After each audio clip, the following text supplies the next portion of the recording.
dramatically the level of gun crime has fallen from being a total of 1/3 of the gun crime in the entire country to being a very minor statistic in the overall scheme of things. And we can also point to other positives, where in Limerick at the moment, in this year, we've had only one murder, and that's coming against a backdrop where we had multiple murders over the years in relation to gangland activity. And I think it's important that we commend the Gardaí in that connection.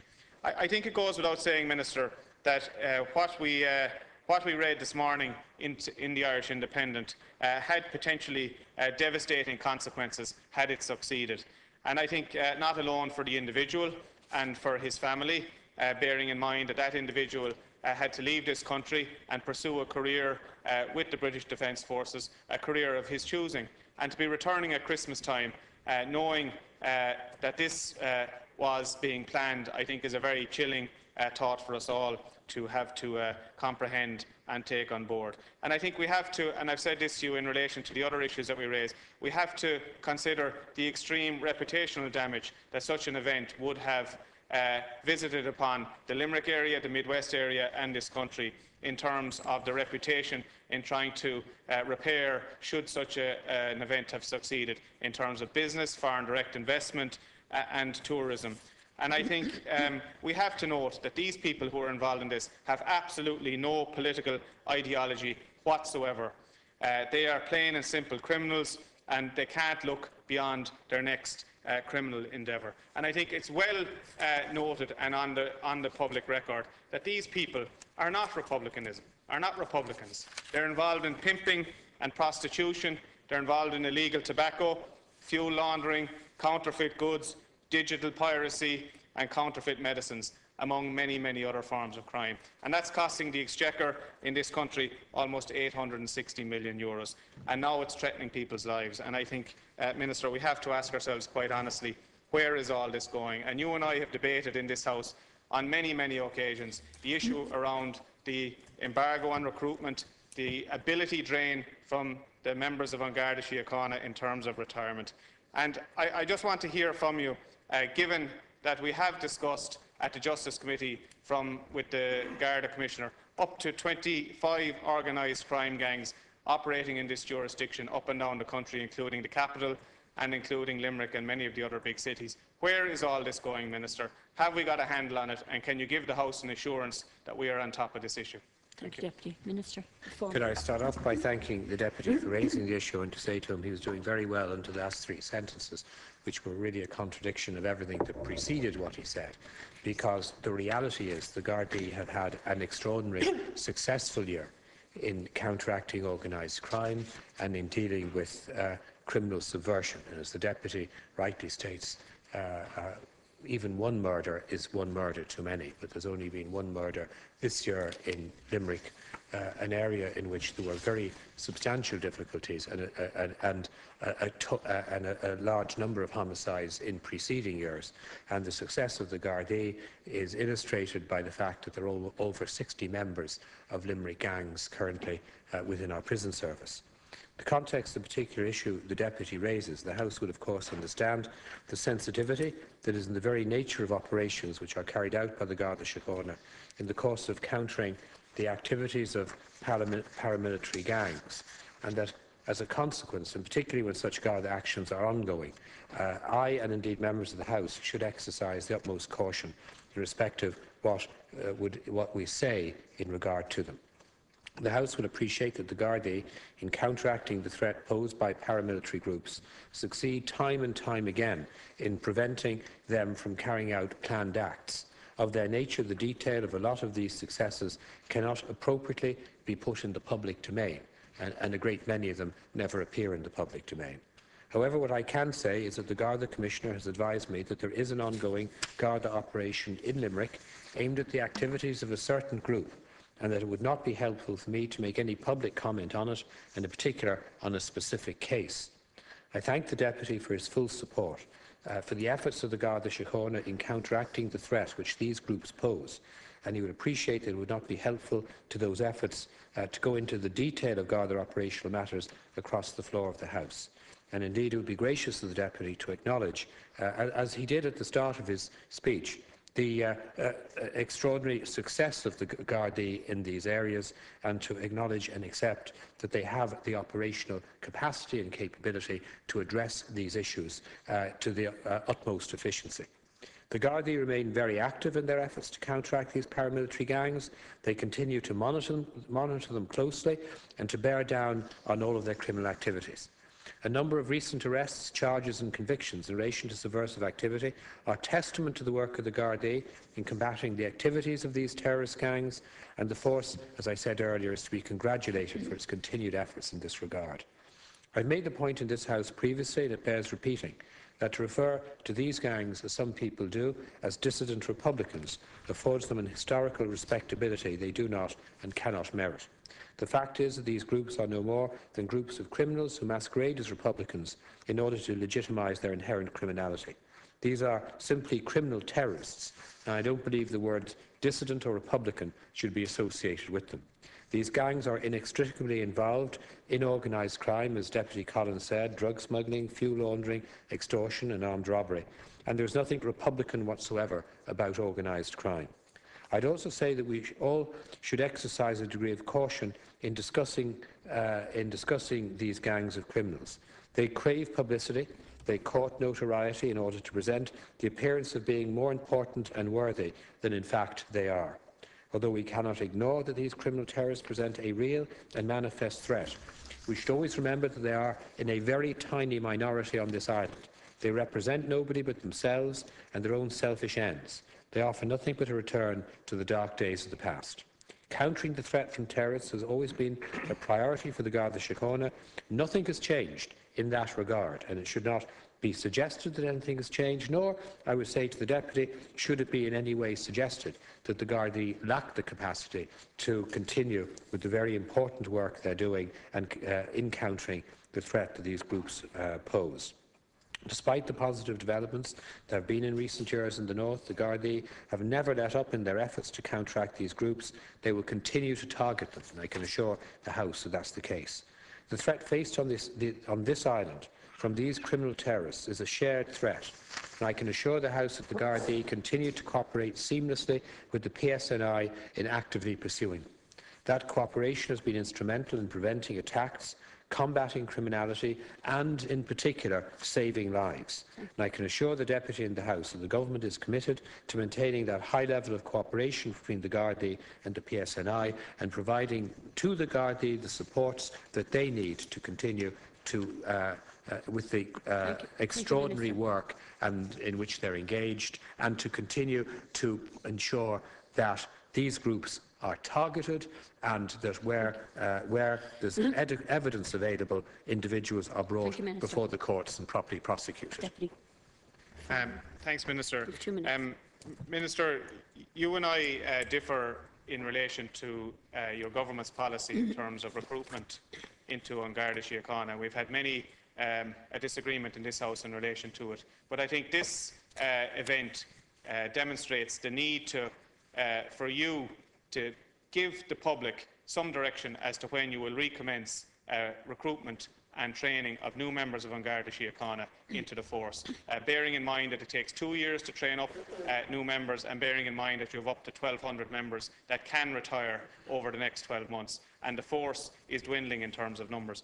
I just want to say that again and put it on the record. I think it's also worth noting that Limerick has the highest ratio of Garda to population, and I think that has been borne out in terms of the successes. And I think if you can increase the ratio of Garda to population around the rest of the country, including Dublin, that will yield the kind of results that we're discussing here.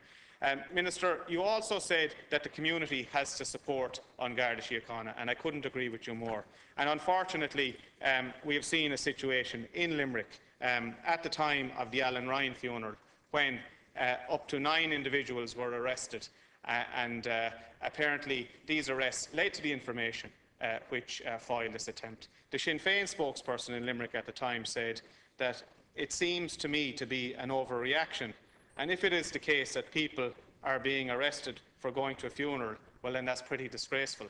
Now I think it's pretty disgraceful that we have Sinn Féin sitting in Parliament and sitting in government in the north of Ireland at a time when some of their MLAs were protesting outside the PSNI headquarters because a member of the Sinn Féin party was in for interrogation, Mr Pádraig Wilson, that they are conducting a two-faced strategy. And I think we need to have a little bit of political honesty in relation to why some people within the Sinn Féin leadership and the Sinn Féin movement, both in Limerick and around the country, are affording a degree of political respectability to these criminals. And that's exactly what's going on. And I get accused of, and the media in Limerick get accused of political opportunism. But when I quote on the record what people have said publicly on radio stations in Limerick and to the media, that is the facts. Can I remind you, Deputy, that you're cutting across other speakers' times for topical issues, so you can take your seat now. We have to have honest political debate about the role of all our political parties in terms of supporting Garda Síochána. And it was anything but an overreaction from Garda Síochána in Limerick, because it ultimately foiled the attempt of a man's life in Limerick. And I think that has to be noted. And I think the Gardaí have to be commended for that. Thank you.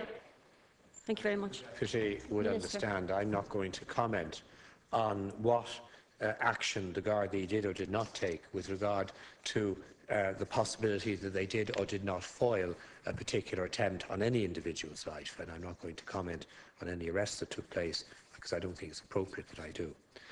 In the context of Gardaí, it is unfortunate that the Deputy can't confine himself to expressing support for the Gardaí and feels the need to engage in a false battle with me for public relations purposes. I'm going to remind the Deputy yet again that it's his party that signed with the Troika a document which requires a substantial reduction in public spending, and in respect of which one of the policies was to reduce the number and membership of the Gardaí by the end of 2013 to 13,000. And I'm going to remind the Deputy. I'm going to remind the Deputy that the current numbers within the Garda Síochána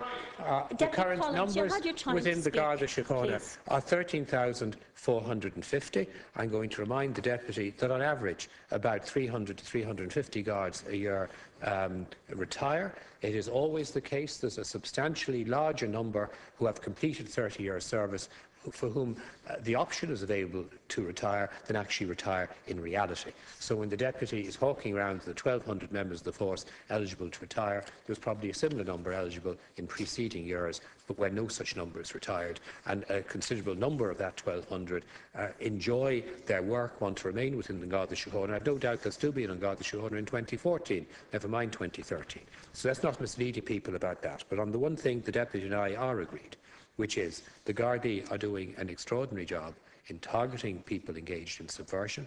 We sadly and tragically on this island still have a number of groups who are intent on murder and mayhem. Some of them are masquerading as political groupings, whilst, as I said earlier, they're engaged in substantial criminality. Thank you, Minister. And I can assure the Deputy the Gardaí will continue to target them, will continue, where appropriate, to arrest individuals, where there's evidence that merits taking individuals before the courts, prosecutions will ensue, and where the prosecutions are appropriate, no doubt those matters will be dealt with properly before the courts. Thank you very much, Minister. Thank you. The next issue is by Deputy Michael McNamara, Claire Daly and Deputy Ferris. Each Deputy has 2 minutes in the beginning and 1 minute after. To the Minister for Agriculture, Food and Marine, the need to protect the public interest in the events of the sale of the Quilcha Forest. And the first speaker is Deputy McNamara. Thank you very much. Minister, various organisations have written to your department to express their concern at the proposed sale of the Quilcha Forest crop, because they fear that such a sale will impact negatively on public access and the recreational use of state forests. Those organisations include Mountaineering Ireland, Birdwatch Ireland, Onoiga, An Taisce, the Irish Wildlife Trust, and indeed CELT, an environmental education organisation based in East Clare in the town of Scariff, which you visited earlier this year. These organisations point out that the Quilcha estate covers more than 7% of Ireland's landmass and includes 11 forest parks and more than 150 recreation sites. It's estimated that 18 million individual visitors are made to the Quilcha estate each year, making it one of the most significant recreational and environmental resources in this state. These forests are used by orienteers, hill walkers, runners and bird watchers, as well as local people and family groups. The public can access miles of walking, hiking and long-distance trails, as well as new bike trails, which are being developed by Coillte as we speak. I think this is a particularly important resource at a time when we're promoting good health, fighting a minute left, obesity. Deputy. Thank you. 1 minute, is it? 1 minute left. It's a particularly important resource when we're promoting good health, fighting obesity and keeping people out of hospital. And indeed at a time when people have less disposable resources to holiday abroad. This is a very important tourist resource that we have here in Ireland. My understanding is that the government, at the behest of the Troika, and indeed as part of the agreed programme, will sell the forest crop. And it is important to bear in mind that much of the Coillte crop was sown to be harvested as a commercial venture, but that the crop itself will be sold, but not the land on which the trees grow. However, ownership in itself will not protect the recreational use of forests. It is the management of the estates that will determine how public access will be maintained and amenities developed in the public interest. The use of state forests by the people of Ireland has been made possible by an open access policy by Coillte, that's a policy that Coillte maintains. However, Minister, it is very important, as I say, for the recreational facility that crop provides, that facility be ring-fenced into the future if the crop is sold. Thank you, Deputy. Thank you, Deputy Clare Daly.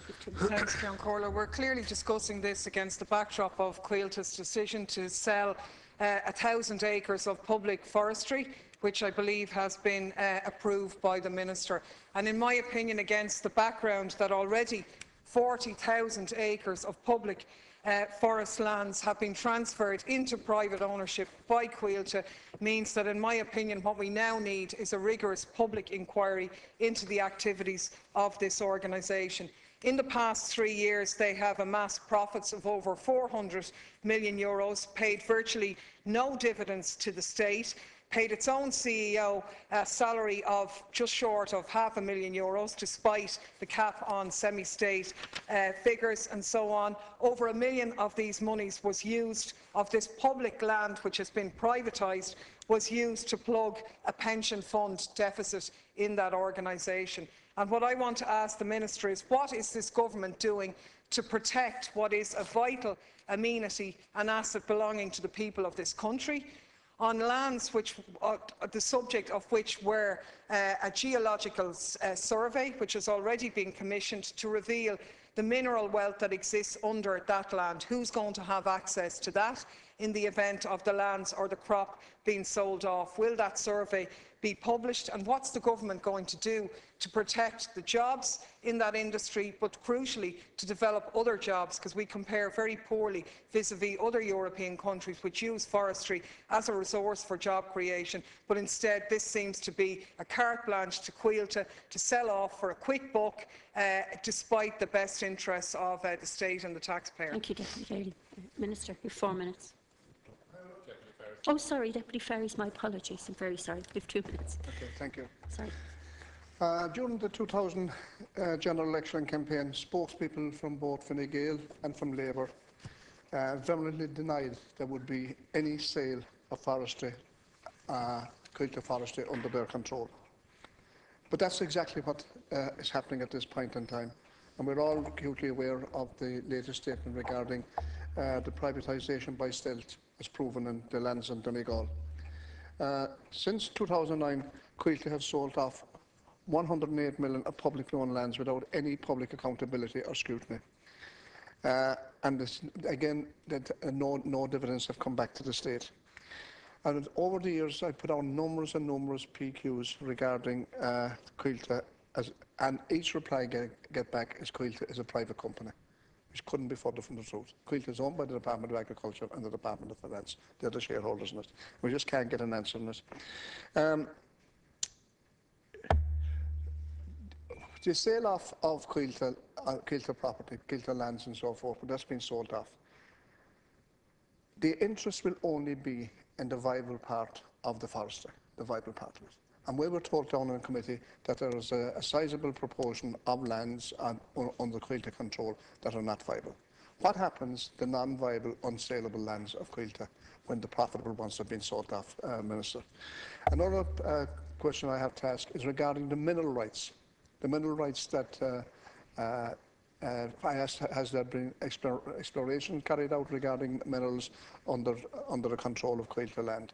And I was told that they had a detailed account of what is there. What happens to those rights? Like if you sell off the forestry, Coillte Forest or an area to outside business people, and one of those interested businesses, international businesses, is chaired by the former Taoiseach here, Bertie Ahern, and what happens to the mineral rights there? The sale goes up, it's a 100-year lease or whatever it is, the mineral rights are there. Are they going to be protected by the state for the benefit of the Thank you, state? Deputy. Minister. I'd like to thank the deputies for bringing up this matter. And, as Deputy Ferris said, you mightn't get too many more answers out of myself on this because, but I'll read it as it is. I thank the deputies for raising this matter, as it gives me the opportunity to provide an update on the matter. Further to the government decision that a concession for the harvesting rights to Coilte's forest be considered for sale, Coillte Board and management have been actively engaged in recent months with New Era, the Department of Public Expenditure and Reform, and my department to examine the financial and other implications of developing the potential of Coilte's forest assets. As the Minister advised last week, it is the sale of the harvesting rights to commercial Coillte forest that has been investigated. Consultants have been engaged to do specific work around valuations and managing the way in which the sales process may proceed, with the aim of maximising the value to the state, if value is to be found, as well as taking account of issues that have been identified during the overall process. Some of the issues so identified include the possible impact to the timber industry, public access to recreational land, environmental and social impacts, and consequential implications for the company and levels of employment.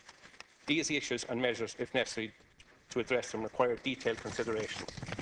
A number of bodies have highlighted their concern that the current proposal to sell the forest assets owned by Coillte presents a threat to the use of these forests by the people of Ireland and by visitors to the country. The Government is highly conscious that Coillte, as part of its management of some 442,000 hectares of the National Forest, plays a significant role in the provision of forest recreation activities. Coilte's forests provide a range of recreation opportunities for the general public, continuing a long tradition of open access to state-owned forests. It was therefore determined that the process would not include the sale of land. The future management of the state, the maintenance of the existing amenities and environmental issues are all being considered in the current analysis. The Government intends to protect the state assets, including associated public goods, which encompasses public access. It should be noted that most of the forests to which there is public access are not commercial crops. I wish to reiterate that the decision relates to standing commercial timber. The outcome of the overall analysis will be considered by the Government upon its conclusion, which is expected early in the new year. It is a very complex process, but I am assured deputies that the Government will act with caution. Finally, I know that the deputies were also inquiring about the recent proposed sale by public tender of forestry land in County Donegal. Coillte Toronto was established as a private commercial company under the Forestry Act 1988, and day-to-day operational matters, such as the sale acquisition of land, which take place regularly, are the responsibility of the company. This transaction is an operational matter at the discretion of the company and is separate from the Government's decision that a concession for the harvesting rights to Coilte's forest be put forward for sale. I trust that this clarifies the matter. Thank you, Deputy. I thank you for acknowledging the importance of public access. Allow me to give two examples of its importance from my own constituency of Clare. The Violet Hill Forest, which is located near Limerick, is a very popular amenity. Most notably, Crackla Wood attracts between 60 and 80,000 visitors every year. The East Clare Way follows a 172 circular route through some of East Clare's most spectacular and varied scenery, across Slievaughty and Slievebarna, and passes through parts of the Coillte estate. Also, I suppose, at a national level, we need to acknowledge that the Avondale House in County Wicklow, the home of Charles Stewart Parnell, is a forest park maintained to a high standard by Coillte. But there is an assumption abroad among people, probably a reasonable one, that the sale of the forest tree crop will produce a more aggressive commercial environment, and concerned groups fear that open access policy will be threatened and recreational amenities will no longer be maintained as they should be. Minister, I believe that state forests, even those which comprise commercial plantations, which, as I say, were planted ultimately to be harvested in a commercial manner, but they are all on publicly owned land and should be managed and maintained for the benefit of the Irish people, even after that particular crop is sold off. Thank you for the time, Chair. The Minister's answer is that he says the sale and acquisition of land takes place on a regular basis and is the responsibility of the company. Now, the people of Ireland believe that these forests are our land, our crop, to be managed on our behalf. And the reality is that Coillte are making decisions and selling our land behind closed doors. And I think what is clearly necessary, even more necessary now because of the Minister's answer, is that there would be a rigorous public inquiry into the actions of this organisation, which pays its chairman. It is a commercial semi-state, not a private commercial company, to my mind. It's a commercial semi-state, paying over the odds for its CEO, selling off land belonging to the people and not being accountable anywhere for that activity. There is outrage in Donegal at the proposition of selling another 1,000 acres, and the idea that the Minister would just say, "Oh, sure, that's nothing got to do with us, it's their decision." Not acceptable. We need scrutiny about where our money is going. Why has this crop or these lands ended up in the ownership of the Irish Forest Unit Trust, an amalgam with the AIB, Bank of Ireland, and which Coillte itself has bought into? There's a huge amount of unanswered questions about what is a fundamental state asset, which a country half the size of Ireland, Switzerland, employs 10 times as many people in its forestry as we do here. Thank you, Deputy Daly. Deputy Ennis. Margaret. Ferris, Minister, I think it's a retrograde step to sell off Coillte lands or Coillte forestry to private investors, because inevitably they're going to go for the more lucrative side of Coilte's commercial side, the more lucrative side of it. And effectively, you're giving away the goose that lays the golden egg. Effectively, you're giving that away, and I think it's a mistake. I think the government should reconsider it, and I think the government should protect or exploit the resources there, be it commercial timber or whatever, for the benefit of the Irish people. I still can't get an answer from anybody regarding what will happen to the mineral rights, and there are mineral rights there, as we were told by Coillte himself when they came in here in the recent past. And you know, it's like if they take a lease on the land and have it for a period of years, and they harvest the crop that is there, what happens after harvesting the crop? Does it come back right away, or does it remain in the ownership of the privateers until the duration of the lease has run out? Thank you very much, Deputy Ferris. The answer to that, I don't know, because until the report comes in and the full analysis of what's happening, and I do agree with you, in relation to mineral rights, and everybody has their worry in relation to what's going to happen. But just in relation to Deputy Daly, like over the last, since 2003, they've sold off 4,700 hectares, and I do know the issue in Donegal is a big issue, and I think maybe a bit more clarity from Coillte, needs to be. But I do know that it's not related to the sale of our forest plantations. I can confirm that. Every year they make decisions. We can't hold them by the hand, and I do know maybe clarity on a more regular basis would be more forthcoming. It would be more helpful to everybody. So I'll take on board everything that is said, and I will come back to you. And not like the last time. It took me a long time to come back, but we'll take up all the questions, and I will talk to Minister Coveney myself. And I do know people like John Jackson in Donegal is very, very concerned about the 1,000 hectares, and I think the people of Donegal, they need a bit more clarity on it, and maybe a letter to Coillte, and getting, they don't have to give us the information, but nowadays, I think it's crucial that people be as upfront and open as possible, and I have no doubt the proper worded letter to Coillte will get those answers. Thank you. The fourth topical issue is Deputy Sean Keane. To the Minister of Education and Skills, the need to reform the way that Irish is taught in schools. Before Minister. Thank you, Chairman. I'd like to thank the County Controller's Office for facilitating this topical debate, and to welcome Minister Cannon to reply. As the Minister is aware, recent surveys have found that Irish school pupils are doing well generally, but are finding certain subjects, areas such as mathematics and science, more challenging. It's clear that we're seeing the early positive results of the national strategy to improve literacy and numeracy among children and young people. We know from numerous international studies that a solid foundation in numeracy and literacy is essential not only for further educational attainment but also for everyday life, and it's also essential that we focus on the skills required to meet the specific opportunities in the labour market.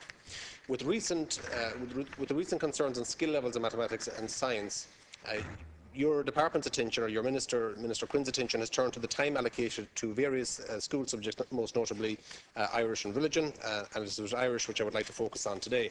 Is an Gaelga or Janga Duchas, agus Larian and Dainrov, Gwil Share Hummus, 1.7 milliún Saornach and Changa a Lauert, agus a Machunde Fena in Gallev.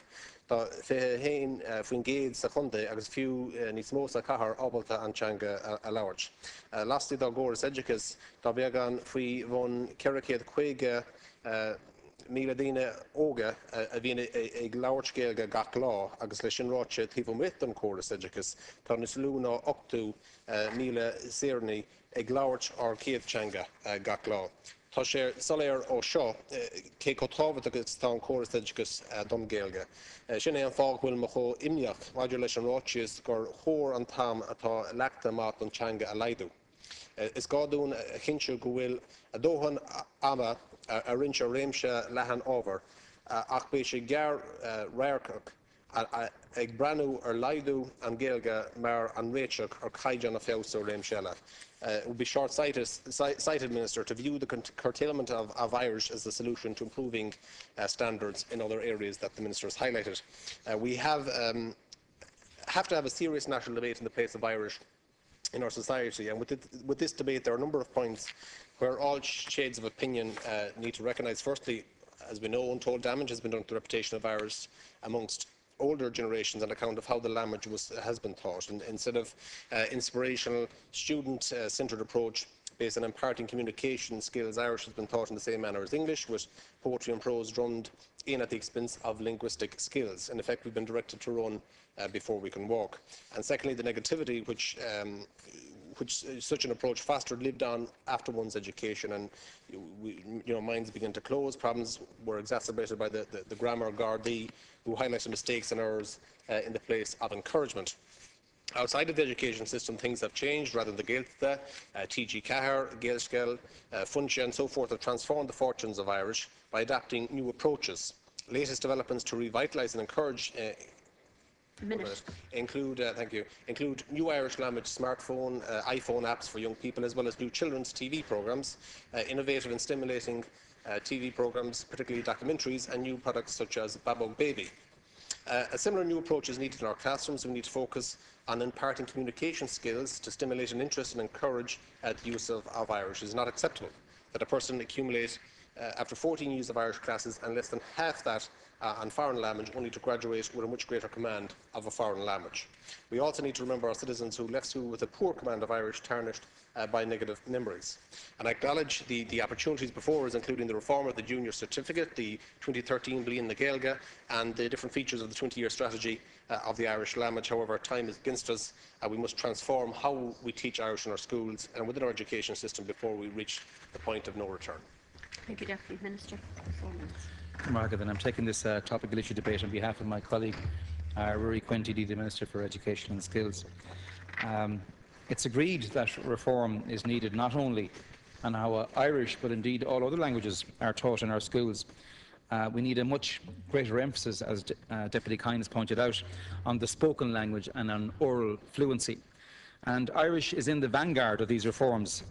Reform is being considered in the context of the 20-year strategy for the Irish language, mindful of current resource constraints. And the strategy contains the following commitments. 1, that a high standard of all Irish education will be provided to school students whose parents or guardians so wish. 2, that Gael Scoilina will continue to be supported at primary level, and all Irish provision at post-primary level will be developed to meet follow-on demand from the primary Gael Scoilina. And thirdly, Irish language preschool education will continue to be supported, and third-level education through Irish will be further developed. And in relation to curriculum, one of the key initiatives is the National Strategy Literacy and Numeracy for Learning in Life, which the Minister published in July of 2011. The strategy acknowledges that learners in Irish schools experience language learning in both English and Irish throughout their school careers.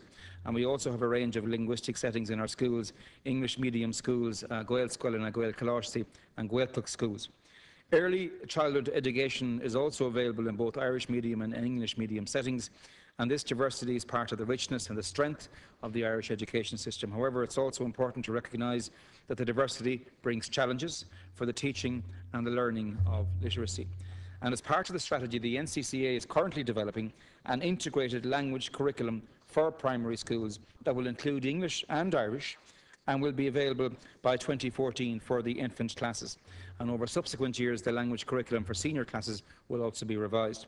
At post-primary level, the framework for the junior cycle sets out the Minister's position. The framework will be implemented from September of 2014. And in line with the literacy and numeracy strategy, the Irish language syllabus will be revised for implementation in schools from 2015. Without wishing to preempt the work of the NCCA, it's likely that the revised curriculum will have a much greater emphasis on oral Irish than has been the case to date. One of the 24 statements of learning that form part of the framework for the junior cycle is that the student should reach a level of proficiency in a second language, and for most students that second language is Irish, in reading, writing, speaking and listening. And in addition, the junior cycle framework allows for the development of short courses, and it would be open to schools, and I actually would encourage schools to develop short courses in Irish, which can help to develop additional fluency and support literacy. At senior cycle, there's also been a focus on the development of students' oral Irish skills, as seen in the increased allocation of marks up to 40% in the oral exam and leaving certificate. And as you can see, the approach to the teaching of Irish is being considered across the curriculum with a view to achieving fluency for our students. Thank you, Minister. Deputy, you have 2 minutes. Thank you, Chairman. I'd like to thank the Minister for his reply.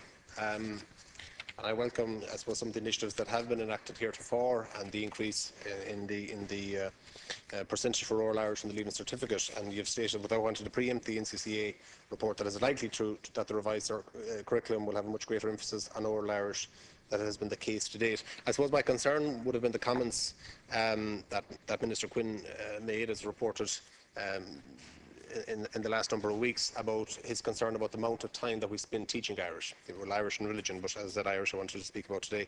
And there will be concern in the Gaeltacht areas, and I represent the largest Gaeltacht in the country, in the Connemara area, in Galway and Connemara, and there would be concern that this would see a denigration of the Irish language. And again, to emphasise, I don't think that focusing on mathematics and science by reducing the time spent to Irish will necessarily improve the situation, and could have a detrimental effect on Irish. And we have to be conscious of the 20-year strategy for the Irish language, and there's no point in year 19 of that strategy coming in and say, well, actually things aren't as well as we thought they were in our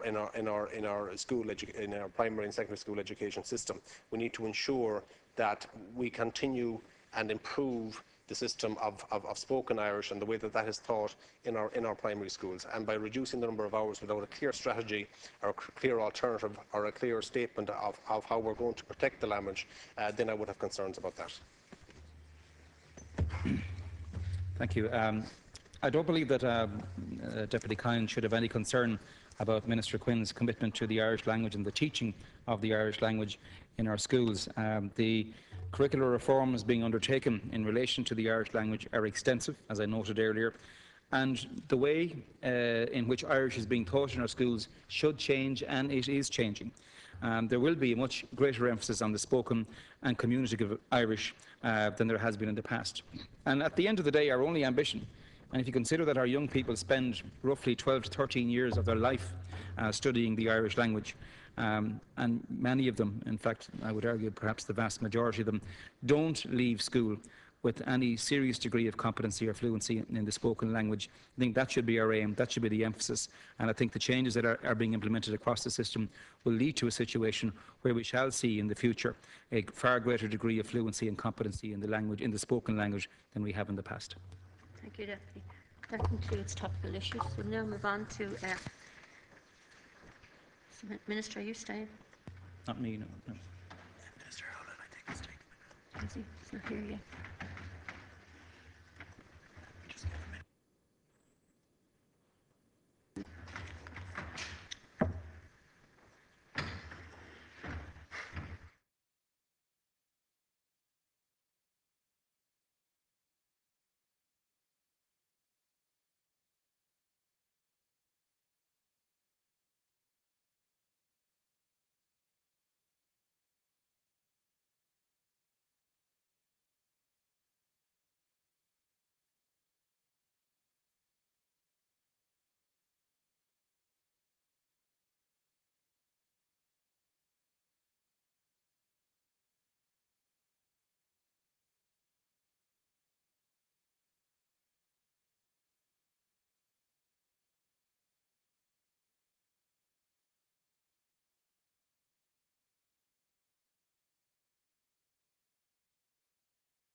Local Property Tax Bill 2012, Committee Stage, Section 1, Amendments 1, 2 and 3. Amendment 1 is being ruled out of order by the Minister. Amendment 1 is Pearse Doherty.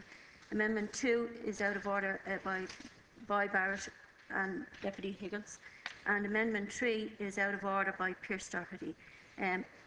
You can speak on the general amendments, but you can't speak on the actual amendments that are part of the sections.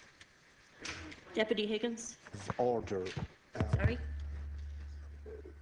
My standing orders say that every amendment must be relevant to motion to which it is proposed and must be directed to omitting, adding or substituting words. And no amendment which is equivalent to a direct negative shall be accepted. Now, the amendment in the name of Deputy Boyd Barrett and I, suggesting a realistic and a truthful name for this so-called local property tax, to call it bondholders and bankers bailout tax, does just that. It suggests a different name for the bill. So why is it ruled out of order? Sorry, yeah, go ahead. If I could, Carla, just elaborate that point. I mean, this is the title section and the definition section of the bill that the amendments refer to. And the basis of the amendment is that we believe that the amendment title that we've put in is a more accurate, objectively accurate description of what the bill is. So I don't see how it could possibly be out of order. I mean, I think in the phone call we received from the department, it said it was declaratory in nature. It's not declaratory in nature. It's simply saying that we believe this is a better, more appropriate, more accurate name for the bill, that it tells us more correctly what the bill is and what is in the bill. But it has been ruled out of order, Deputy Barrett, and the decision is that it is out of order, and therefore we need to continue on. Deputy Doherty. There's a number of amendments that have been ruled out of order, and I'm not challenging the ruling of the Can Corley in relation to this here. However, I think there is a need for clarification for future legislation. The fact, that this is not a property tax, Minister. I think the Minister knows fine well what property is. Property is not just your home. Property is other assets that you may have, whether it's stocks and shares, gold, whether it's savings or so on. This is a family home tax or a home tax, and that would be the most apt title, in my view, for this bill. But also the other amendment that has been ruled out of order allowed to give the government an opportunity to look at other possibilities in relation to bringing in revenue that would be a real property tax. If we're talking about debating a property tax bill 2012, as is the title on this bill, the fact is that the amendment number 1 submitted in my name provides for a real property tax that looks at net assets of individuals. As we'll go through this bill, we'll see that in many instances what we will be doing is taxing debt, where people have mortgages that are way in excess of the value of the family home they have. So therefore, we're actually taxing a liability or taxing debt, and that's what the government intends to bring through. I want to say this, just not on the amendments, but the fact is, without delaying this any further, there are 88 amendments, Caherla, before us today. We've 3 hours to debate this, which gives us less than 2 minutes per amendment. And there is a democratic right on TDs to call votes, which will lead into that time. And I know it is embarrassing for the Minister for Finance, given his commitment, and indeed all commitments by government TDs, to oppose a recurring residential property tax that was proposed before they came into office. Can I just stop you there, I think it's please, appalling that we're in this situation, Caroline. There's no problem in speaking on the section, but in general terms. And I've been given the order paper in front of me here, and they've been ruled out of order. Now, I've given you the reason why. There's no problem you speaking on a general term on section 1 if you wish to. Yeah, and well, I will take speakers. You can be first, and Deputy Catherine Murphy is second. and the Minister. Do you want to come in now, Minister? I am speaking on... Could you just... Hold on a second. Sorry, Minister. It's just on a point of order. I think I should have read the financial resolution before the debate began. Right. So if I could do that now. It's the Finance Local Property Tax Bill 2012 financial resolution. The provision we made in the Act giving effect to this resolution for the imposition, in accordance with the Act of Local Property Tax, for the establishment and maintenance by the Revenue Commissioners of a register of residential properties in the state, for the cessation of the household charge and for the collection of any arrears of the household charge. Read after the order of business and your colleague. All right, thanks. Deputy Doherty. On Section 1 fundamentally deals with when this Act will come into operation, and the title of the Act, which deems it as a local property tax. And I think that's an offence to what is contained within this legislation, because it's not a local property tax. As I've stated before, property is far more than your family home. If the government really wanted to bring in an asset tax or a property tax, then they would have proposed something which similar in nature to the amendment that I had produced.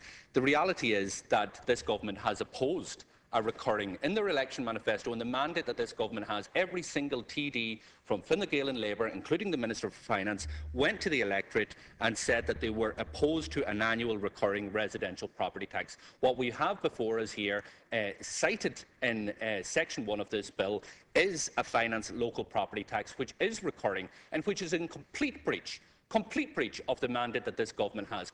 Another broken promise in relation to the mandate, and this will be, in many cases, a tax on debt. This isn't a tax on property. This is a tax on people's mortgage liabilities, people who are in negative equity, people who paid thousands, tens of thousands of euro in some cases in terms of stamp duty. And there is no mandate from any party in this House to bring forward the type of taxation measure that is before us today. The only party that went to the electorate with a recurring property tax was Fianna Fáil, which was different in nature. It was a site value tax, but they were the only party that went to the electorate with that type of that tax. This tax has no mandate by the public. It should not be brought before us today. And I know it's embarrassing for the Minister, given the commitments he did walking the highways and byways of this state, telling people that there wouldn't be an annual recurring residential property tax. And it's an offence to what's happening here today to pretend that this is a property tax, that this is somehow widening the tax basis, when in reality what this is doing is dipping their hands into struggling homeowners, who many of them, as we know from last week's report, 1 in 4 have a difficulty in terms of paying their own mortgage. 1 in 4 are now in mortgage distress, and these are the same people that this government intends to dip their hand into the pockets come July and ask them to pay for a property, for a home that they have, despite the fact that they cannot even pay the mortgage to keep that roof over their head. Thank you, Deputy Murphy. I'll be brief because I know there's going to be very limited time. I too have a problem with the title of this piece of legislation on a number of grounds. The first one is that I can't figure out what piece of property it is that somebody owns if they have negative equity, and that has the potential of following them around even after, for example, a house has been repossessed in the form of a deferred amount if they happen to be on an income that is below very low thresholds. The second point I want to make is that the only part of this that refers to what will be spent on is the word local. Local doesn't appear anywhere else, and essentially 65% of the tax will potentially stay locally, but the other 35%, I think, there is a huge amount of money could be redistributed if this bill is passed in a very unfair way. Basically, I think the title of it is important. Really, to call it a local property tax, I just think is just the wrong title, because it is essentially about dipping in. What has happened is that the local authorities have been dipped into over the last 2 or 3 years. There's a huge big gaping hole now, and what this is a way of substituting that by people paying a tax that is essentially, in many cases, a form of income tax, because it's coming out of their wages or coming out of their social welfare in the same way as it would if it was normal PAYE. So I just find it's dishonest to call it this. Thank you. Deputy Higgins.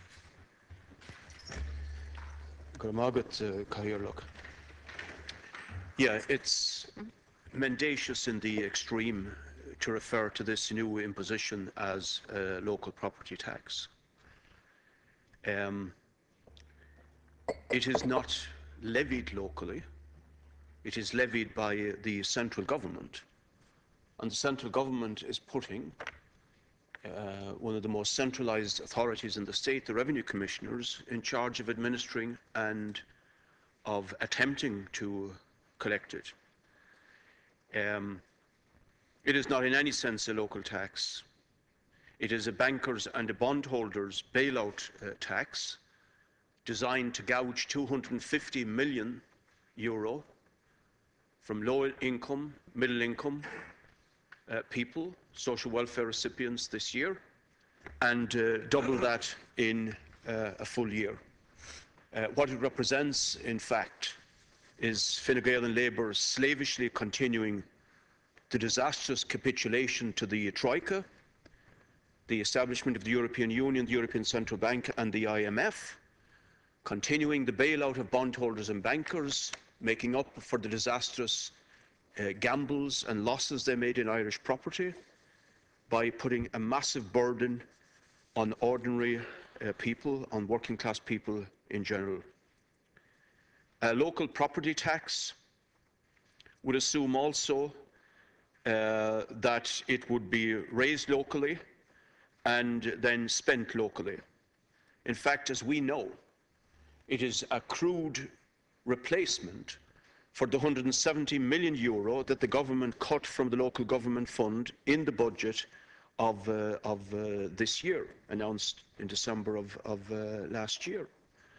Now, I am not among those deputies who quite cynically came in here from the government parties mainly and try to raise an issue of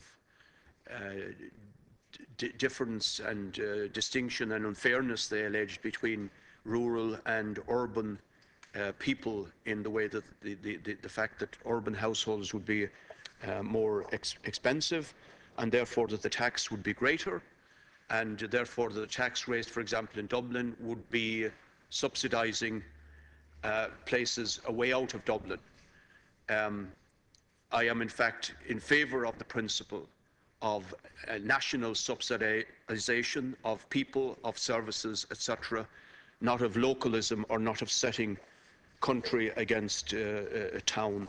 However, the name of this tax and the attempt by the government to portray it as a local property tax does have to be challenged. The reality is that the Minister had many alternatives to raise the amount of money he is talking about in this tax, and indeed far more. In a reply to parliamentary questions that the Minister gave myself on a simple gradation of extra taxation on income over 100,000 and over 200,000, the Minister said 1.1 billion could be raised next year. Another model that the ULA did, based again on substantial figures, suggested 2.5 billion, leaving people with millions of income on a yearly basis still quite wealthy, as a matter of fact, not to mention wealth tax and corporation tax. The other issue, Cahill, in regard to why we should object to this description of it as a local property tax, is this myth, this spin of the government that this is a broadening of the tax base, as if it were going to come from some mysterious force and not from the incomes of working people and social welfare recipients and pensioners, as if every householder had a crock of gold hidden somewhere that they could reach in to pay this so-called local property tax.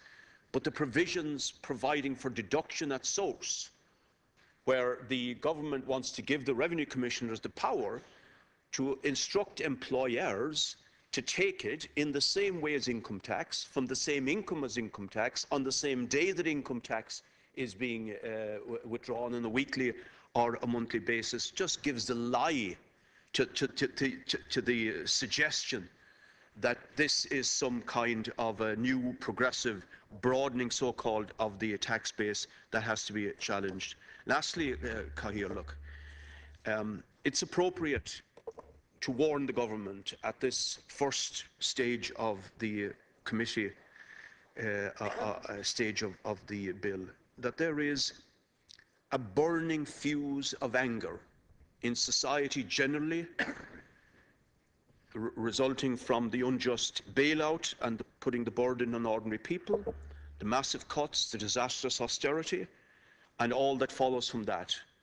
Mass unemployment, the cuts to services, and the suffering of our people.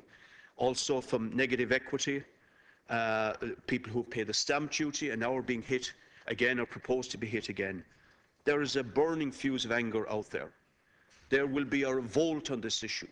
The Minister and the government should realise this. There will be a massive revolt, far greater, the anger even, than on the household tax, as the true implications of this are borne out.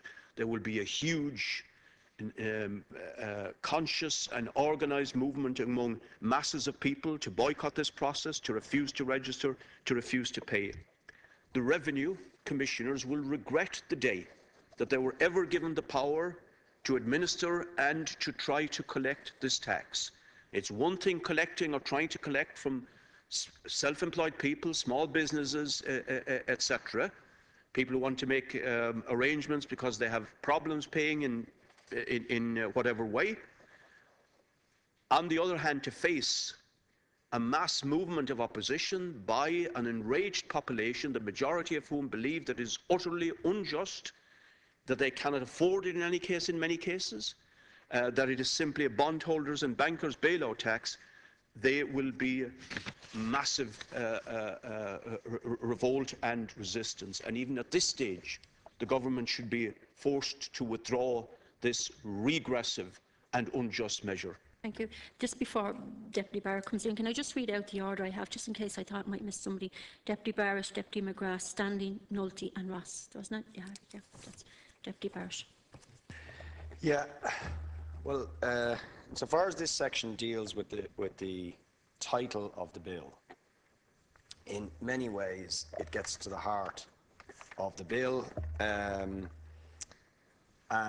the dishonesty that lies behind the bill, the dishonesty and the cynicism that lies behind the bill, because it is simply an abuse of language and meaning to call this a property tax, particularly in the context of where, as this issue has been debated in the Dáil over the last year, particularly in response to the unprecedented popular campaign of resistance and boycott against the unjust household charge, the